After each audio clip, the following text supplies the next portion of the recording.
Started. First of all, hi, my name is Jim Zazowski, and I'm president and founder of Z1 Career Zone, and want to welcome you to our fourth industry expert webinar.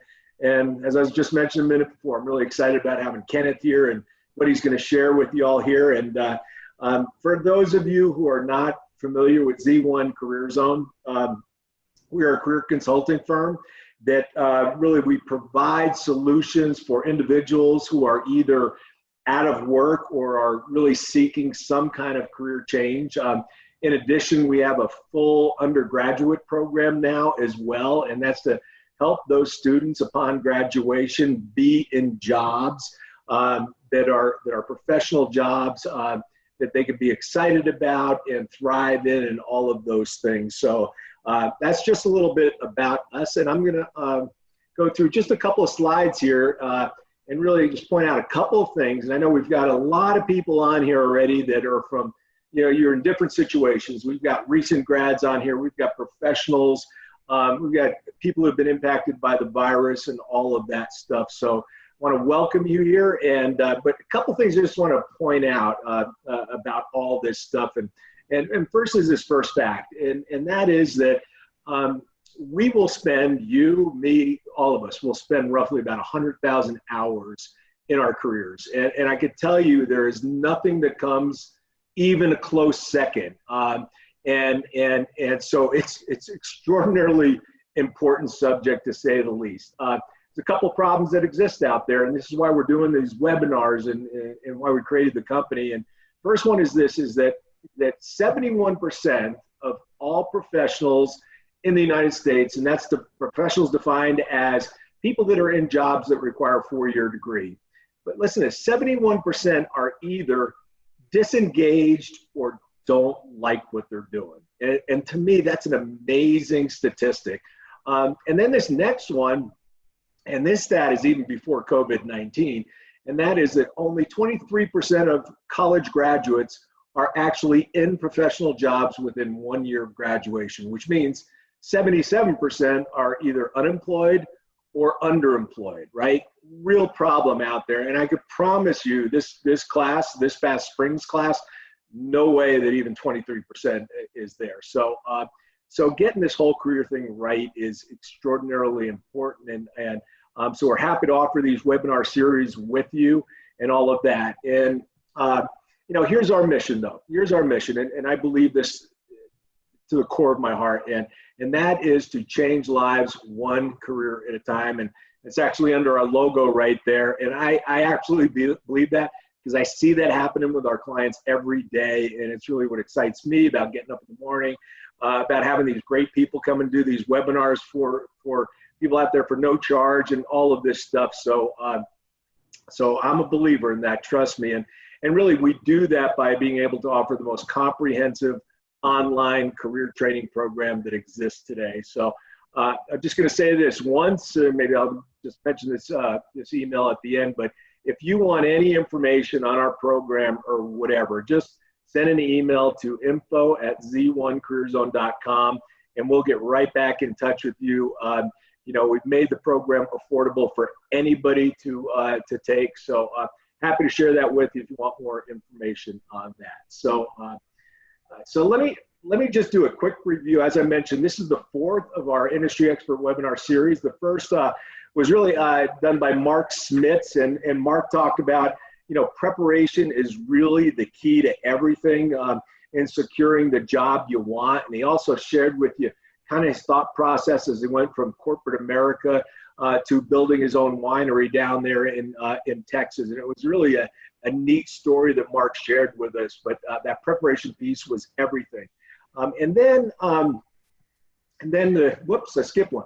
Then our second presenter was Jerry Andros, and Jerry's topic was marketing yourself in today's crisis. And he shared some really, personal stories and challenges that he has gone through in his career, and what he did different, and how he marketed himself through, which is really one of the most powerful tools out there, LinkedIn. And it was absolutely fascinating. I know others have used this strategy that Jerry's shared to great success. And so that was the second one. And then Third, we have Sarah Gunhouse on, and Sarah is actually on my board of directors and probably the best evaluator of talent when she interviews. And so she really gave us a great perspective through the eyes of a hiring manager. What are they looking for and all that? And she shared her top 10 tips for how to be successful and how to differentiate yourself in very, very, very significant ways. So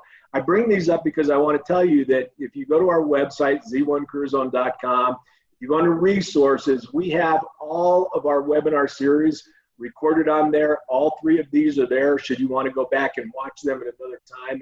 And of course, we'll have Kenneth's copied as well. So those are our 3. And now I'm going to introduce to you Kenneth Stable. And this is a fun introduction because I've known Kenneth for a few years now. And if I were going to use a phrase that describes Kenneth, I would say that he is a man of purpose. And by that, I mean, everything he does in his life has a purpose to it. And you're going to see that as he shares, as we're going to interview Kenneth today on this session. And you're going to see that in very, very significant ways. And I was honored actually to have you, Kenneth, as part of my focus panel as we were creating Z1 Career Zone and had a bunch of individuals come in that I really respected. I wanted to really punch holes in this thing, tell me was I going the right direction or not, was the need really there, and all that stuff. And I've just been very impressed with Kenneth since I've known him. And and really it's his willingness to live a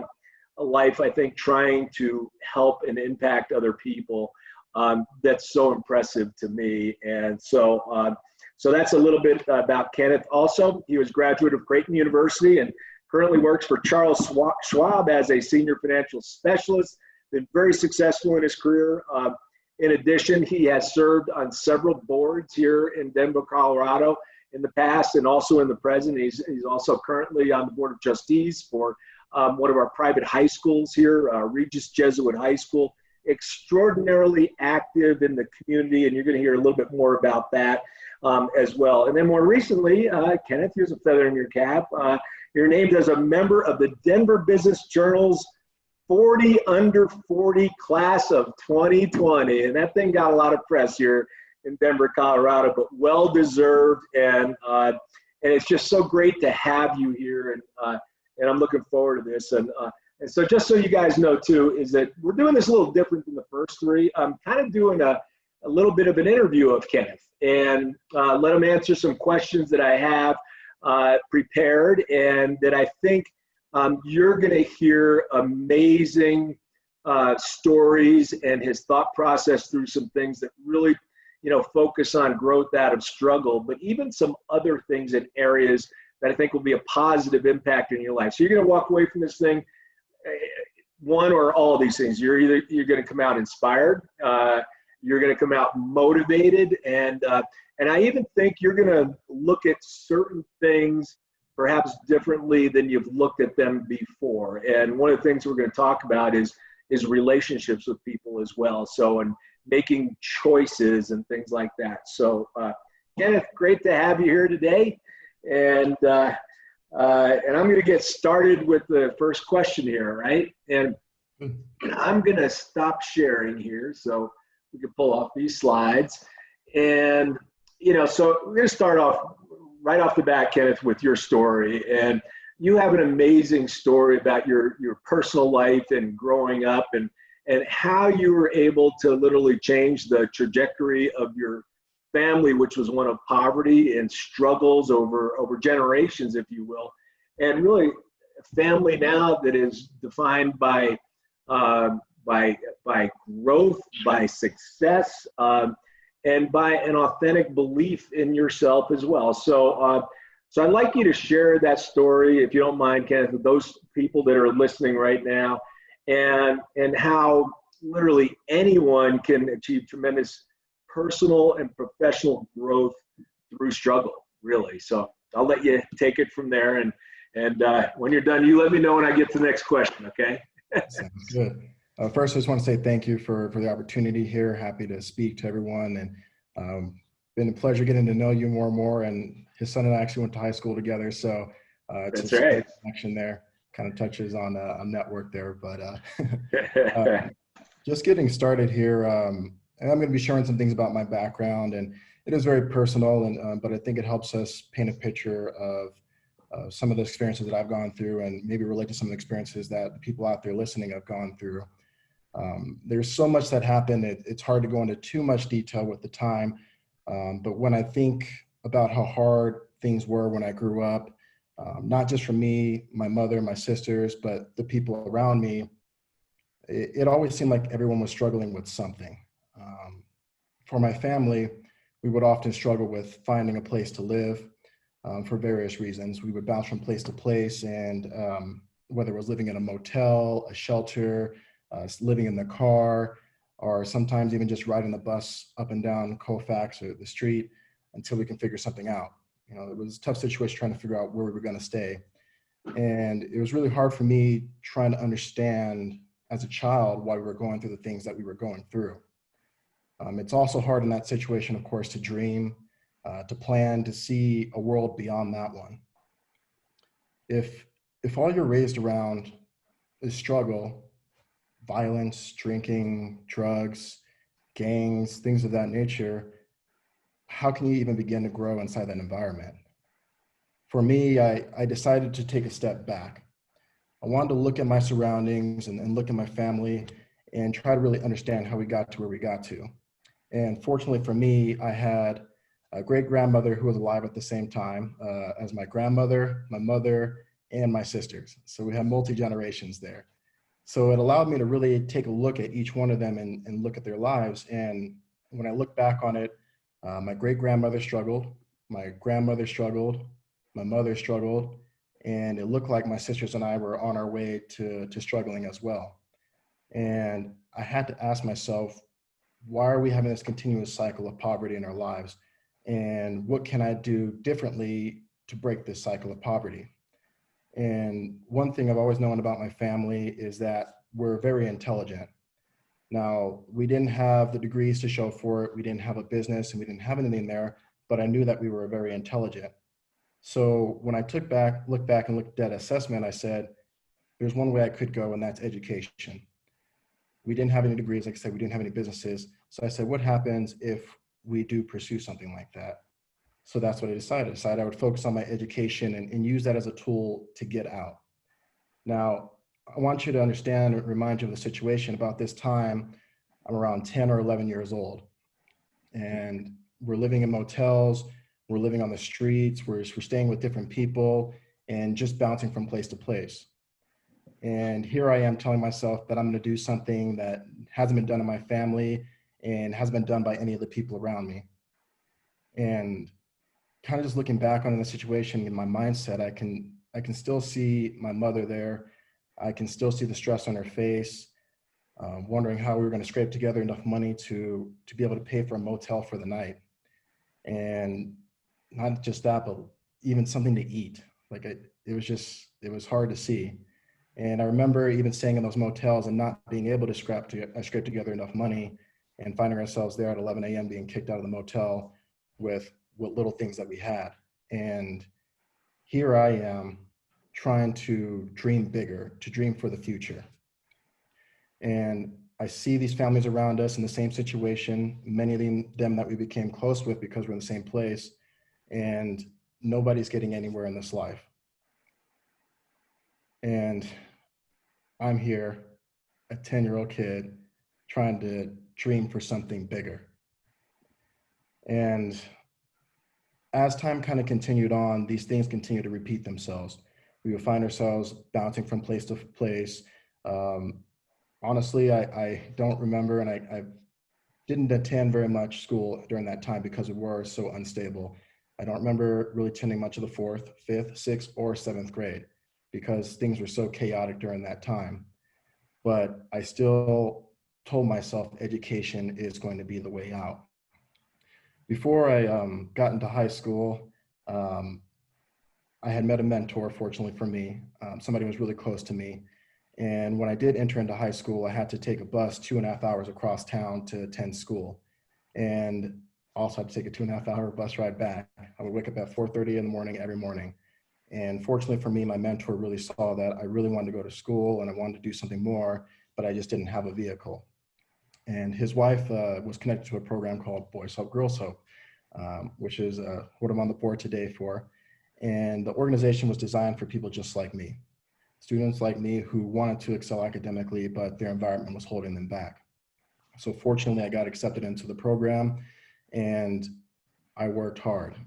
I didn't really understand what I was getting myself into. All I knew is that I was gonna have a stable environment for the most part, and I'd have resources available to me. But I knew one thing, and that's that I was gonna work my butt off no matter what. I was gonna do whatever it took to be successful in that program, no matter how hard it was. And that was exactly what it was. A lot of hard work, a lot of hard nights, a lot of stressful nights, because while I was attending Regis Jesuit High School, which is one of the in my opinion, the best school in the state of Colorado, but maybe a little biased.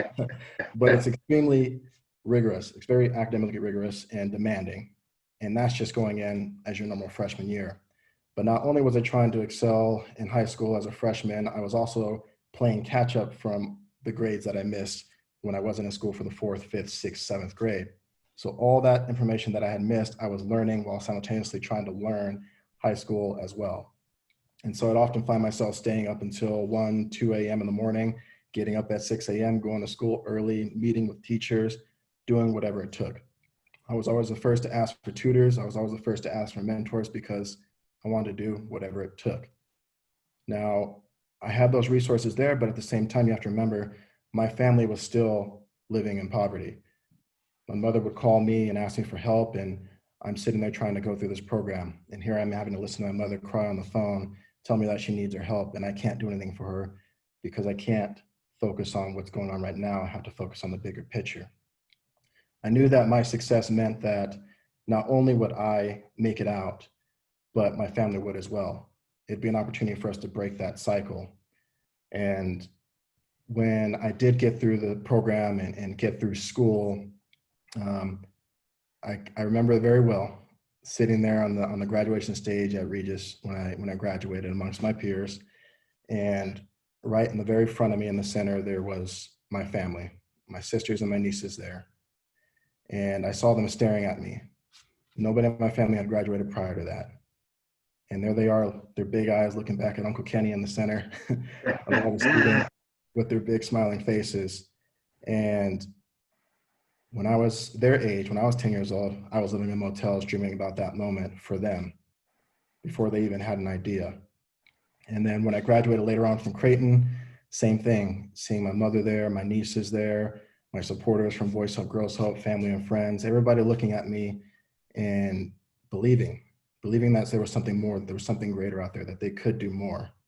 And as rewarding as that was, the biggest reward came from when I was sitting on this in the stands myself, and I'm looking at the stage, and I'm seeing my sister graduate from college. I'm seeing my nieces graduate from college, and knowing that it was me who worked hard and showed them that it was possible, that no matter our circumstances and as bad as they were, it was still possible to be successful. And when I think back on that moment, as you can see, it still brings a smile to my face today. And you mentioned earlier, as you know, I did win this year for 40 under 40, one of the top 40 business professionals under the age of 40 in Colorado. And the best thing about that whole situation for me, or one of the best moments that I can remember, is that the award ceremony was held on the Fillmore Auditorium, which is on Colfax. And as I mentioned earlier, I used to live on Colfax. And so as I'm walking up to the building and I'm looking at the big sign that says 40 under 40 winners, welcome, and everybody's shaking hands and everything, I take a second and I look at the streets. I look at the motel in the corner that I knew that I used to stay in. I look at the bus stop I knew that I used to be sitting on with my mother in the freezing cold while we're heading down to a shelter downtown. And then I see the people that are still there. And I know in that moment how far that I have come. And it's a huge moment for me. It's a huge full circle, but it also reminds me that there's still more work to be done. There's people out there who are still struggling and need that inspiration, need somebody they can look to and say, hey, that guy did it. that guy made it. That guy came from where we came from and still did it despite his circumstances. And they were very, very tough circumstances, but here I am today, speaking to you, sharing my story, and with the success in what I call the greatest year of all time, 2020, full of chaos, but here we are still moving forward. Yeah, that's great. And you know, that's, I've heard that story now, I don't know, 5, 6 times now, and it still blows me away because, you know, it's so amazing. The thing that amazes me is at a young age, you know that you start thinking about this, and it wasn't about you. It was about your family, right? And those that would come afterwards and all that. Remarkable. I hadn't heard the story about Colfax though, being at the Fillmore. That's that had to be amazing, standing there and looking, and unbelievable. Well, that's a great segue too, because you talked about being an inspiration, and this thing that for those of you out there, you ever want to Google Kenneth's Fable and YouTube, you're going to find these things called Wednesday Wisdom videos, right? And so I know that these are you created these, and some of them are like 6 minutes, some of them are 15 minutes or whatever, but they're all fairly tight and all this stuff, but they touch on a bunch of different topics, and we're going to touch on a couple of them here. Why did you create that? What possessed you to do that? Because I know that for a while, every week you were preparing, to do these things, which took a lot of time, even though it was 15 minutes, right? So tell us why, because they're good. They're really good. Yeah, so it does tie back into that whole mission of mine to be an inspiration to those around me and to be able to share my story. I do plan to share my story in the future in a larger platform, but for now, I had access to YouTube, which is all that I needed. YouTube and a couple links to get the message out there. I have a lot of friends and family and people that come to me and ask me questions. They ask me advice. They always consult me, and I felt like I was just sharing that one-on-one, but maybe there were people out there who weren't able to ask those questions of me and weren't able to come to me directly, but still needed those answers. And so I wanted to create something that they can have access to. And so I started the Wisdom Wednesdays. And so it is a lot of work. It was a nice series. It wasn't something I intend to do, forever. So, but I did want to just put out some major messages out there for people to be able to look at. A lot of that came from conversations with people. I would make a video one week, have a conversation with somebody that following week, and then that would lead to the next video. People would reach out to me directly and say, this is what they were struggling with. And rather than just address them one-on-one, I was able to address it in the video and then share it and have, sometimes, maybe just a few people on upward to, in some cases, hundreds of people that saw the videos. So definitely it was exciting to do and something I still like to do in the future, but like I said, just on a larger platform. Yeah, I can tell you, I love them. I absolutely love them. And the other thing that you did, and this is all the time, you always started off by saying, hey, before you even got into the video, think about something that you're grateful for right now. And you say that 100% of the time, start of every video. Where does that come from, and what's the purpose of that? I would like to think back to when I was on the streets and when I was living there. Again, reminder, I didn't have a lot going on around me. If anything, it was a lot of chaos and a lot that was very negative and very dark around me. So in those situations, it's easy for that to suck you in and bring you down. So you have to find something in there, some type of light. In my case, sometimes I would just say, hey, I got a pair of shoes on. I'm grateful. Now, to somebody here in America, that may not seem like it's a big deal, but a lot of people who are poor and a lot of people in third world countries, shoes is a big deal. And when you realize how many blessings you have that you just take for granted every day, you really start to be appreciative and start to be grateful. And then you start to open your eyes to things around you. And I always do that in the beginning of the video because I wanted them to come in with a positive mindset. Like many people who probably came into this today, they may be having a tough time because of what's going on with COVID, maybe with their jobs, and you are losing sight of all the things that you really do have in your life. Just waking up today, and taking a breath is a blessing in itself. There's people who aren't able to do that today. And we have to remind ourselves of that. When we do, it really opens us to receive other things in this world for us to be grateful for. There's no Yeah. reason why the universe should give us anything if we can't even appreciate the small things that we have right now. Yeah, yeah. And it's just off the top of my head, I'm thinking with COVID-19, I talked to some people, and to some it's a blessing in a lot of ways, and they're looking at all the things they're getting out of that are really great.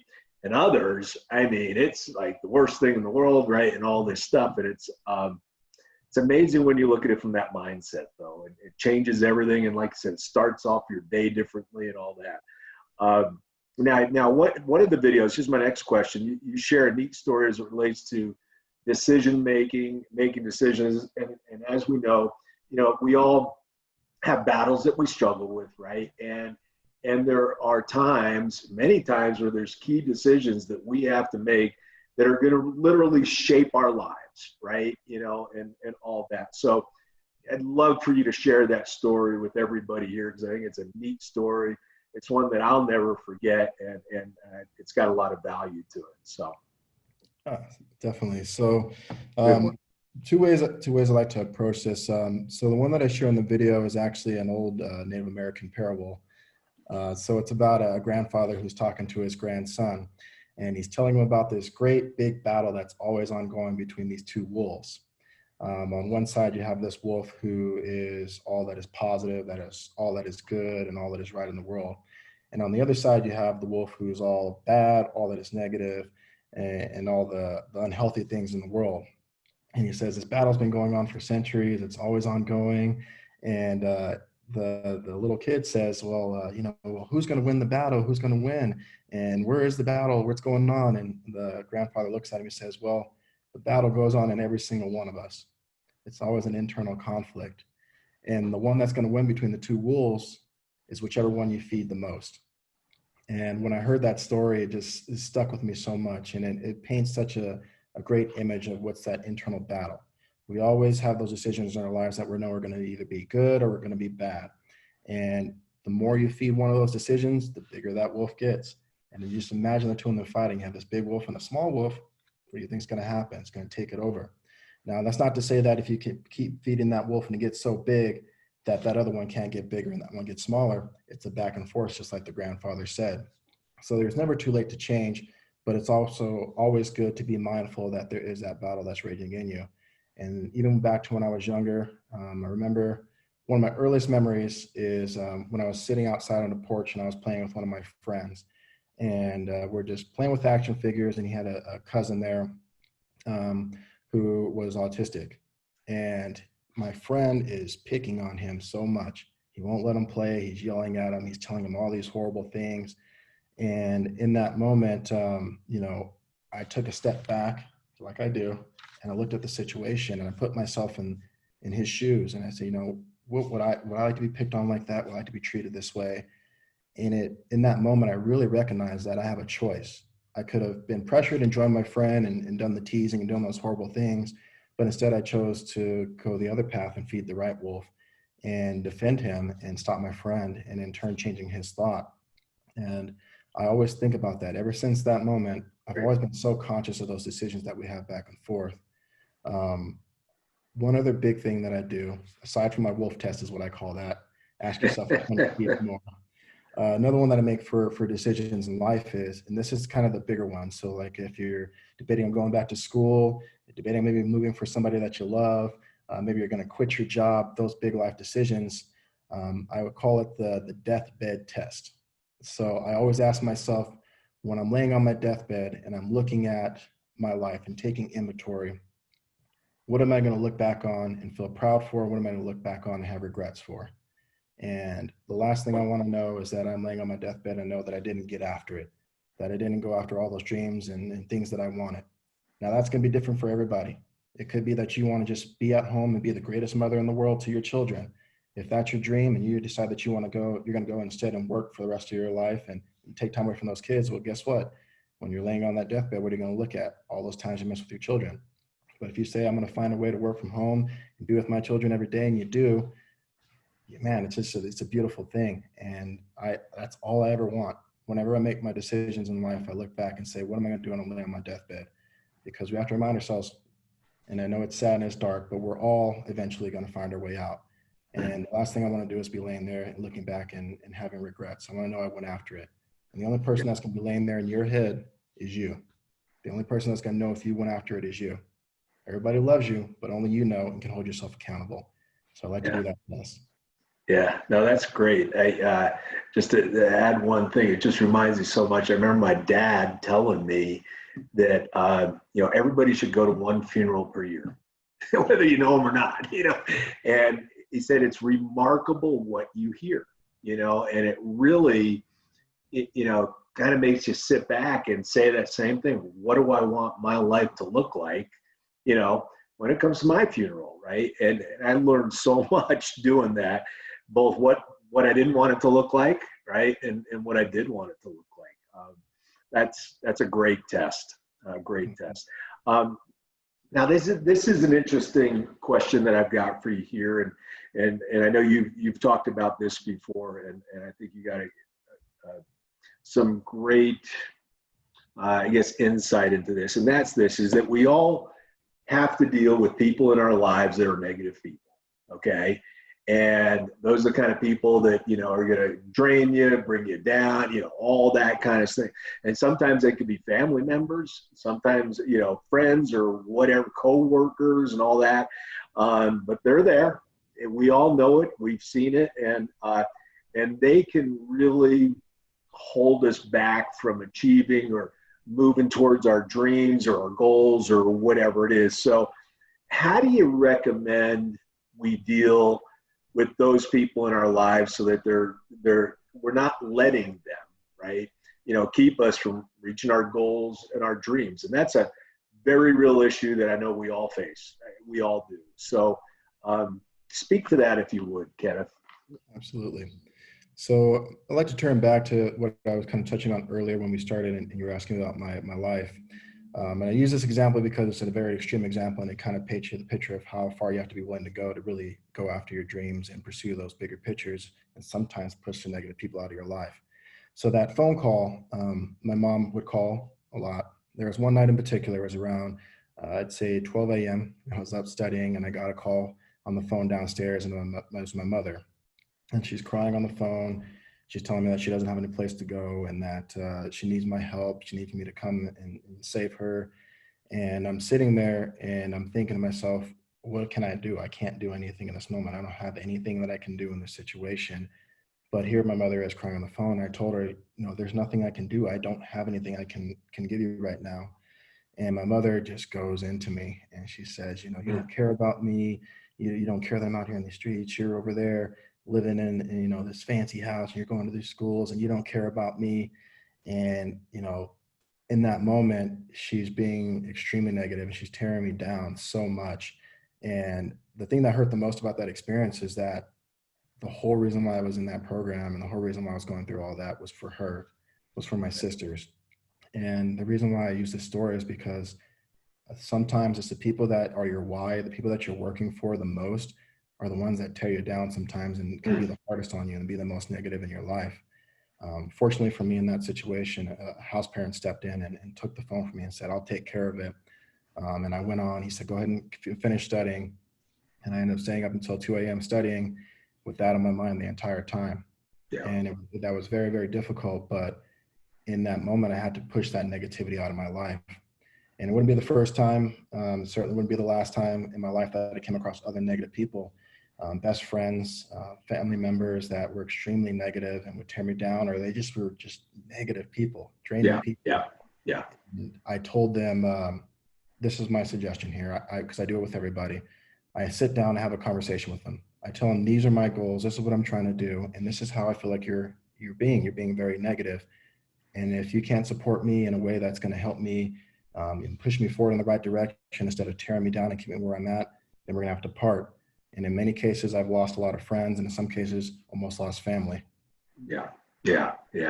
No, that's a real tough, real issue too. And been there myself several times. So this next one here is that this one's, this was kind of fun for me, and I think it's going to be for you, is that, you're on one of the boards for, which is really our philanthropy too here at Z1 Career Zone, Boys Hope, Girls Hope.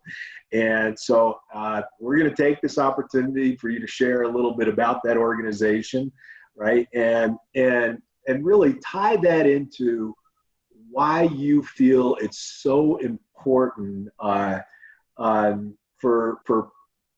for anybody to be giving back, or helping out with some kind of cause. What does that do for people and all of that? So two-part question. Tell us a little bit about Boys Hope, Girls Hope, and why that means so much to you, and really, why giving back is so important, whether it's you, me, or for anybody, your advice for that. Absolutely.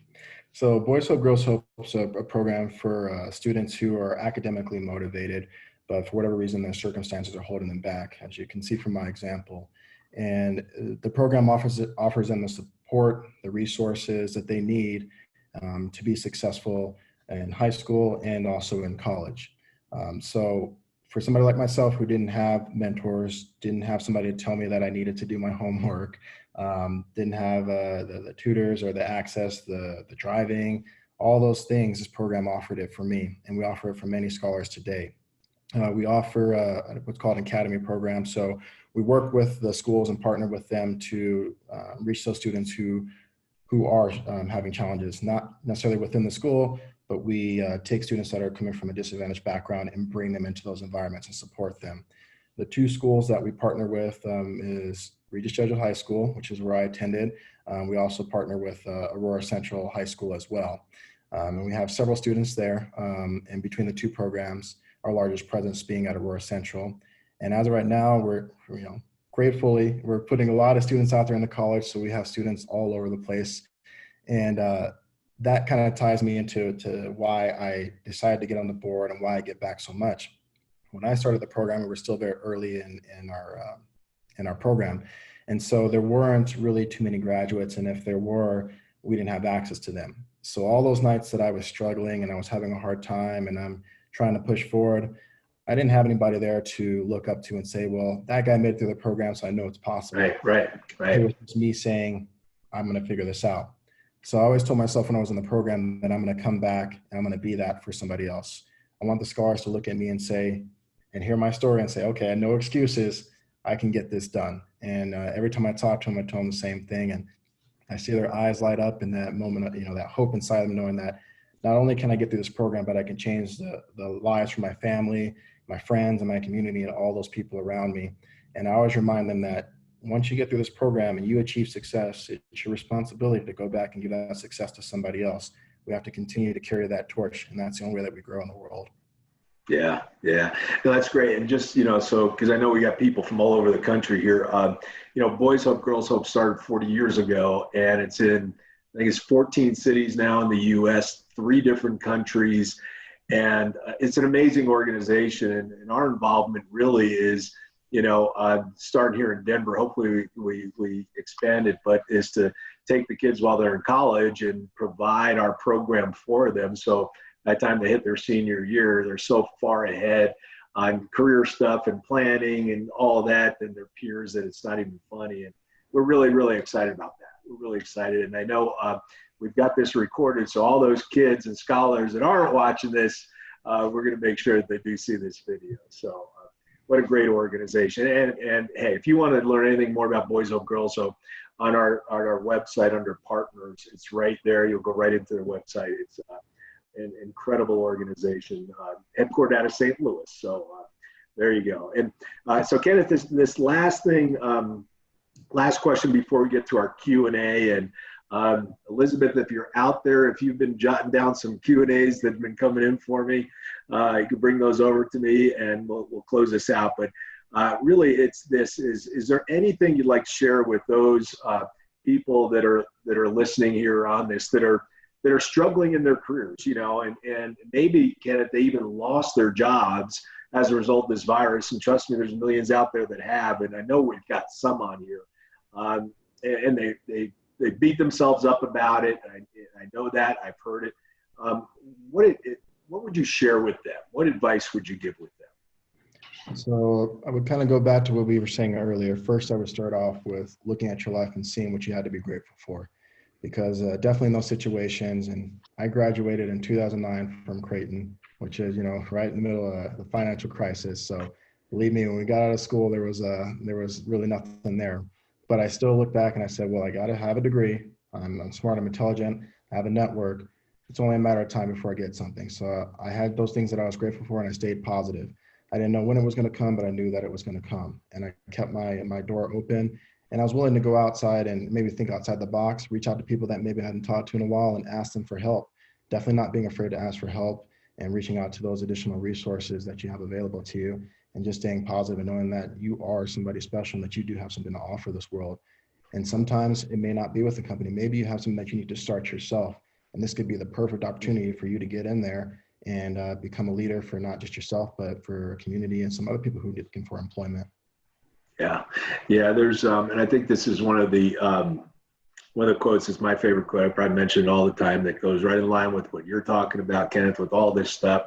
And it said, you know what, sometimes, if you start off by just helping enough people out there, you've got an area of expertise or whatever, and this from Zig Ziglar, this old motivational speaker, he said, you'll get everything out of life if you'll just help enough people get what they want out of life. And I've seen people who have lost their jobs and things like that to start helping out others. And it's amazing what happens, the positivity, and they recognize how much they've got to offer out there. And all of a sudden things start changing for them, So, Kenneth, I want to thank you for sharing all this, this with our audience here. It was great. I could hear it 20 times over and all that, and still get something new out of it. And always walk away inspired, my man. So thank you for that. And Elizabeth she jotted down a few questions here, and I know you got some there too, Elizabeth. So I want to put that up there where I can see them. So here's a couple for you. Is that I just graduated, and there seems to be no jobs available for recent graduates. What would you recommend?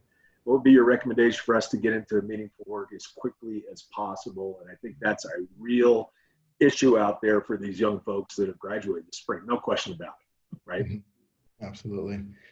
So just kind of like I said, going back to what I did, I mean, trying to reach out to as many people as possible. And like you said, trying to find some way to fill some type of need. It may seem small at that moment, but that can lead to so many networks and touching so many people. And that's how I was able to get a job when all my other friends didn't have one. That being said, some of my friends ended up going into like the service industry and just being waiters. And it was actually through the people that they were waiting on that they were able to find opportunities. So there's so many different ways to meet people, and you can't just settle on one. And I always like to say, never be too proud to put food on your plate. Don't ever stop yourself from having something that's going to feed you. And sometimes when you have that, it creates opportunities elsewhere. You'll get there, and sometimes it takes a little bit longer, but everybody will get there. And you just have to keep pushing forward and access that network. And I agree with what you said is sometimes we just hold ourselves back because we're so afraid what people are going to think, or I'm out of my job. I don't want to share that with people. I lost my job. What are they going to think of me? And it's like, you just said it well. If it's going to put food on your table, go for it. And quite frankly, people respond positively to that. People want to help each other out if they can. And so that's great feedback. And I'd absolutely concur and really encourage people to do that out there. Here's another one. It says, great job. You inspired me, and I can't wait to look at your videos some more on YouTube. So that's not a question, but it's a comment. That's good. Here's one, and I think this is really important. How's the best way to handle a family member who continues to just be negative, all the time, right? Cuts down any ideas they say that I have or hopes my future. Family members are a tough deal, you've shared some of that. But is there anything you could add to that, or what would you say to that person? Because that's a hard one. That's a hard one. So it can be tough because sometimes, some cases, you're living with your family, and so they're constantly, picking at you, which is something that I had for me. So if you can't get away from that person who's very negative, I say look at them and find out what are the positives they have. If they don't have any positives that you can see, take those negatives and do the opposite of what they're doing. As long as you feel fulfilled in the end, that's the biggest thing that matters. I always say to try to also have that conversation with them. But if you talk to them and they're just not going to budge and they're just going to continue to be negative, you got to push them back. Sometimes it's not until we show them that we're not afraid to lose them in order to be successful, move forward, and be happy in our lives, that they start to act right, and they'll harp on you as long as you allow them to. It's Yeah. just Yeah. same with boys. Sometimes you got to stand up to them and push them back and let them know I'm Yeah. not afraid. Yeah. Yeah. No, it's hard, but you got to stand up for yourself. I mean, you have to have the courage to be able to do that. Um, this is good. How can I learn more about Boys Hope, Girls Hope, or even potentially what are opportunities to get involved with the organization? That's a great question. Yeah. So I believe you said, yeah, but you're going to have access to a link as well, correct? Yeah, on our website, we do. Yeah. Yep. So you can go to the website there and click on the link. We do have, a phone number on the site that you can go ahead and call to reach out to see how you can volunteer. You can tutor, you can mentor, you can do something as simple as bringing meals by for the students to eat. There's so many ways to get involved. If you want to just, give money, you can certainly do that as well. There's just so many different ways, and we're willing to accept all of them. Right now, with everything going on, we have to certainly approach those situations on case-by-case basis, but we can at least add people's names to the list to make sure that when we are able to fully operate and meet the needs of our scholars, that we can call on you. So I love to hear that, and I hope you guys get involved. Yeah, no kidding. No kidding. Here's one. Are there any motivational, inspirational books or podcasts that you'd recommend that you've enjoyed, that have impacted you? Yeah, I mean, there's so much out there. I always, sometimes if I don't know what to do in the morning, I just type in motivation into YouTube and I come up with a lot. There's one guy in particular that I really like to follow. His name is David Goggins. He's a former Navy SEAL and an ultra marathon runner. And he comes from a very rough background, much like myself. So I love to find inspiration in him. He talks about his big journey to the Navy SEALs, losing 300, coming from 300 pounds down to 195, and then running these 100+ mile marathons and battling with his mind and a lot of obstacles. And so I like to step out of my own life and go into somebody else's and see how they got through it. And he's definitely been a big one for me. Yeah. Yeah. No, that's great. And it's David Goggins, right? David Goggins, Goggins. Goggins. Mm-hmm. Goggins. Let's do one more here and then we'll close out.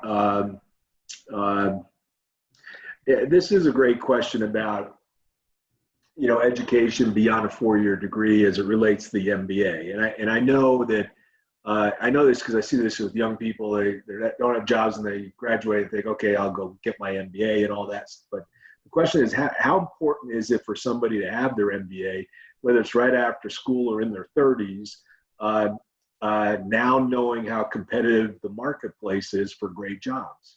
It's a really good question. And I've had that question from my kids. So I'll be curious about your answer on this.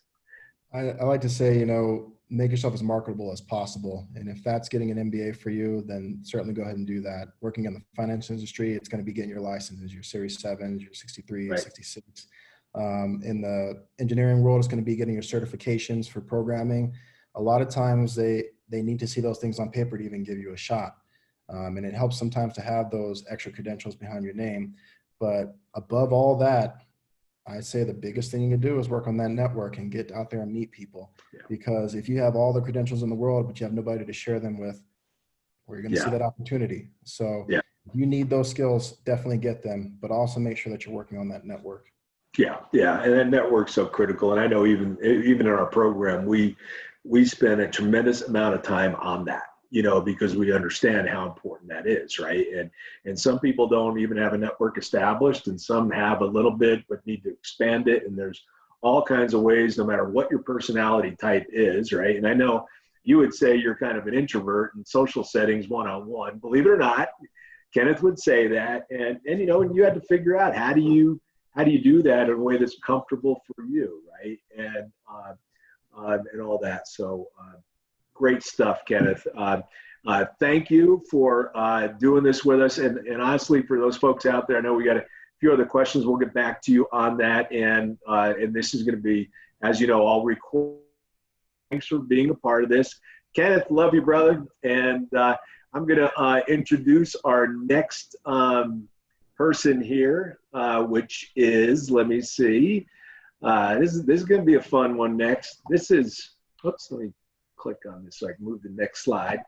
That was our question and answer. So our next industry expert is Mary Lucas. And Mary Lucas, interesting enough, she wrote this book called Lunch Meat and Life Lessons, Sharing a Butcher's Wisdom. Author, speaker, and people connector. And I'll tell you, I met Mary, it's probably about 10 years ago. I was at a convention and she was the keynote speaker. Best keynote I've ever heard. I mean, people were crying, laughing. It's an amazing story about her relationship with her father, who's got an 8th grade education and ran a butcher shop in Kansas City. And he goes through these 12 lessons of life and business in 12 very short things. And I can tell you, I have bought more of these books than any other book that I've ever bought. And I give them out to people left and right because it's so practical. And I even took my daughter, Elizabeth, through this with her. We did 3 chapters a week. We're done in a month. And we had the best conversations we've ever had talking about how that applies in her life. She had taken a new job. We were talking about those things, how that might change things. And it's an amazing book. And she's got, a couple of people who wrote little comments here like Stephen Covey and Ken Blanchard, names you might recognize. So obviously I think very highly of her. Be on that webinar next month, and that's, August 5th, and you won't be disappointed. I'd highly recommend, buy the book before you even see the webinar, but she's going to be fantastic. I'm really excited to have her. Kenneth, thank you, and for all of you that are on here, thanks for attending this, our 4th webinar, and I say God bless to all of you. Stay safe, and we'll see you next month. Kenneth, you take care. You as well. Thanks, buddy.